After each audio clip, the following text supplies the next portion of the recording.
السلام علیکم، نعیم علی خان آپ کے ساتھ مخاطب ہوں۔ ایک نیوز اور سیڈ نیوز ہے یہ، اور سیڈ نیوز بھی کہہ سکتے ہیں، اور ہماری بے وقوفی کی وجہ سے بھی ایک خبر ہے کہ شیخو پورہ میں ایک عورت کے ساتھ 1.5 مہینے تک مبینہ زیادتی کے بعد اسے رہا کروا لیا گیا۔ یہ سچویشن کچھ ایسے تھی کہ وہ عورت اپنی فیملی میں جہاں پہ اس کی شادی ہوئی تھی کچھ عرصہ پہلے، وہاں پہ گئی اور اس کے گھر میں کچھ ایشوز کریٹ ہوئے، جو وہ جہلی پیر کے پاس آنا جانا اس کا سٹارٹ ہو گیا۔ وہاں پہ آ کے وہ اس کے خلاف تویز وغیرہ جو تھی وہ ایشو کرواتی تھی، تو اس پہ کیا ہوا، وہاں پہ اب 1.5 مہینہ عورت جو ہے وہ گئی وہاں پہ، اور 1.5 مہینے تک انہیں فیملی کو ریٹرن نہیں ہوئی۔ تو اس سچویشن میں پتہ جب اس کے خلاف جو ہے وہ کیا گیا لاپتہ ہونے کا جو پرچہ ہے وہ کروایا گیا، FIR کروائی گئی، تو اس پہ پتہ چلا کہ وہ ایک پیر نوید نام کا تھا جس کے پاس وہ موجود تھی، اور 1.5 مہینے سے اس کے ساتھ زیادتی کا ایشو جو ہے وہ چل رہا تھا۔ تو مسئلہ ایک طرف تو یہ آ گیا، چلے ملزم ہے، اس سے باقی کے ساتھ سزا بھی ہو جائے گی اور سارا کچھ ہو جائے گا،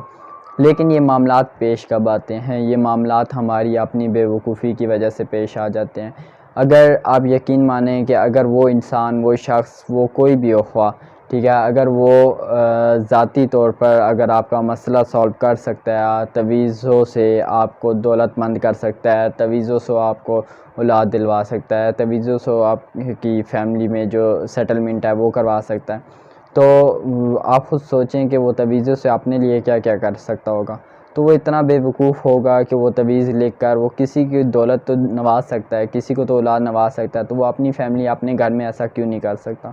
سب سے بڑی جہالت تو ہماری اپنی ہے کہ ہم ان جہلی اور 2 ٹکے کے جو گلی محلوں کے بیٹھے ہوئے پیر ہیں انہیں پیر مان بیٹھے ہیں۔ اور ایک بات آپ کو بہت اچھی بتاتا چلوں یہاں پہ کہ ایک ولی تھے اللہ کے، پیر نصیر الدین صاحب، ان کا بیان بھی ہے اور ان کا کہنا تھا کہ ہر پیر کے گھر پیر پیدا نہیں ہوتا، جیسے کہ ہر ڈاکٹر کے گھر ڈاکٹر پیدا نہیں ہوتا، ہر انجینئر کے گھر ہر بیٹا انجینئر پیدا نہیں ہوتا، ویسے ہی ہر پیر کے گھر ہر بیٹا جو ہے وہ پیر نہیں ہوتا۔ لہٰذا اب اس چیز کو سمجھنے کی ہمیں ضرورت ہے کہ ہم کس جانب جا رہے ہیں اور ہمیں کیا کرنا چاہیے کہ ہم ان غلط چیزوں سے بچ سکیں۔ یہ بہت ضروری ہے۔ یہ آج کی یہ نیوز جسٹ آج کی نہیں ہے، یہ نیوز بہت سی بار ہم سن چکے ہیں، ہم نیوز پیپرز میں، ہم نیوز کاسٹرز سے، ہم نیوز چینل سے، ہم سوشل میڈیا پہ یہ نیوز اکثر ہمارے سامنے آتی ہے، اور ہم کیا دیکھتے ہیں، کوئی نہ کوئی پرسن کسی نہ کسی وجہ سے ایک جعلی پیر کے ہاتھوں، یار جب ہم یہ واقعات ہم دیکھتے ہیں، ہم سنتے ہیں، ہم اکثر ہماری گاہوں کے سامنے سے گزرتے ہیں، تو کیا ہم اتنے جاہل ہو چکے ہیں کہ ہم انہیں جو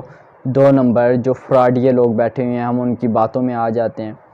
فرسٹ آف آل تو بات وہی آ جاتی ہے کہ اگر وہ اتنے بڑے یا اتنے عالم یا کچھ اس طرح سے ہوتے تو وہ ہمارے ٹکڑوں پہ پلنے کے لیے وہ یہ نہ لکھتے، تویز وغیرہ نہ لکھتے، وہ اپنے ٹکڑوں کو لانے کے لیے وہ خود کے لیے خود ہی کر سکتے کچھ، کیونکہ وہ تو بہت بڑی سیٹ پہ بیٹھے ہوتے ہیں نا، کیونکہ ہم انہیں پیر تصور کر بیٹھتے ہیں۔ تو لہٰذا ان جہلی پیروں سے بچیے، خدا کا واسطہ ہے اپنی عزتوں کو پامال مت کیجیے، یہ وقت ہے سمجھنے کا، یہ وقت ہے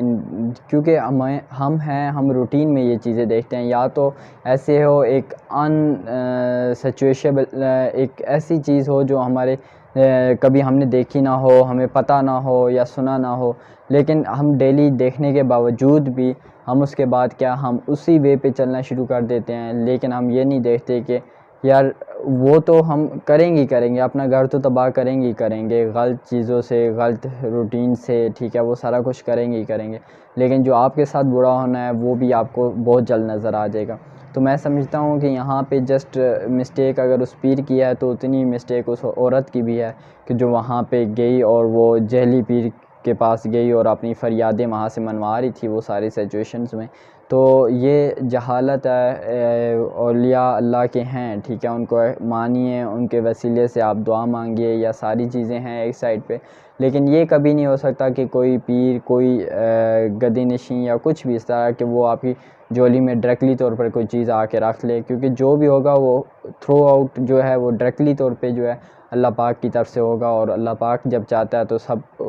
چیزیں بہتر ہونا شروع ہو جاتی ہیں، ہر کسی کی لائف آسان ہو جاتی ہے۔ اور ہمیں اب وقت ہے ان چیزوں کو ٹائم ٹو ٹائم دیکھنے کا، ٹائم ٹو ٹائم سمجھنے کا کہ آج کے بعد کوئی ایسا حادثہ نہ ہو کبھی۔ جزاک اللہ خیر، اللہ حافظ۔